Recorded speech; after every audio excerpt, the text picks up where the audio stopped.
The old house on Granger Street looked like any other suburban home. A manicured lawn, a white mailbox, a wreath on the door.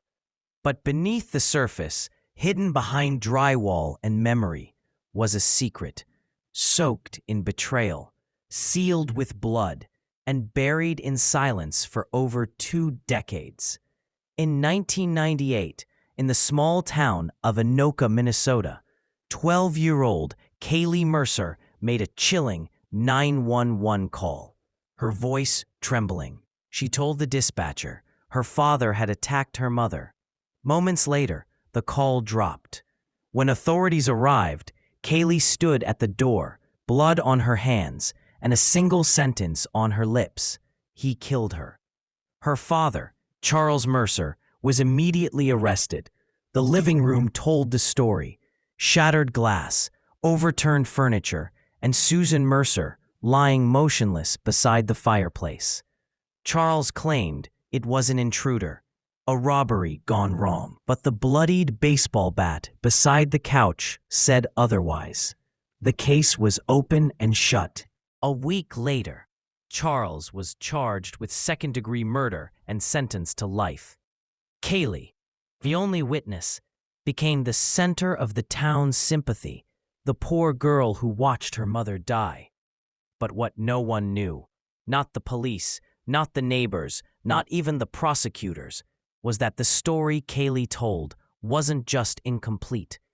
It was carefully crafted, weaponized, and 24 years later, the truth would claw its way to the surface. In 2022, a demolition crew, tearing down the long-abandoned house on Granger Street, made a grisly discovery. Behind a false wall in the basement, 2 plastic drums, sealed tight, buried in insulation, and stinking of rot. Inside were bones, human bones, and not just one set. Forensic tests confirmed the unthinkable. The remains belonged to 2 missing girls, Chloe Masters and Amber Ridge, both of whom had vanished between 1995 and 1997, both of whom were Kaylee's classmates. The story unraveled quickly, and it began with a single hair embedded in duct tape, matched through DNA to someone investigators never expected: Kaylee Mercer. Now a grown woman, Kaylee had become a successful therapist in Colorado. Her name had changed, her past buried. But the science never forgets. She was arrested at a coffee shop in Denver, calmly sipping an iced latte as FBI agents swarmed around her.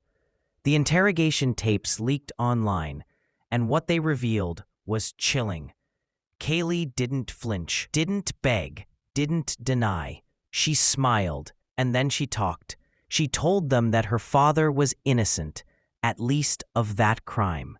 He hadn't killed her mother. He hadn't even been home that night. Kaylee had. And so had Susan. According to Kaylee, her mother was the monster, a narcissist, manipulative, violent, a woman obsessed with perfection and image.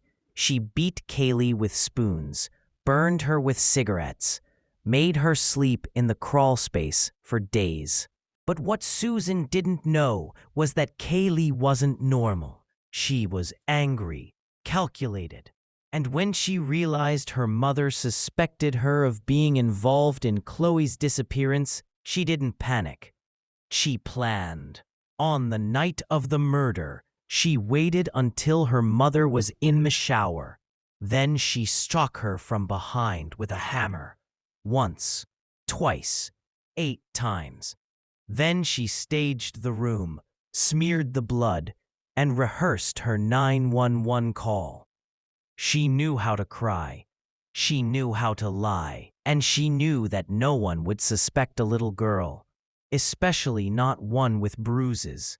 Charles Mercer's alibi, as it turns out, was solid, but he had no idea how to defend himself.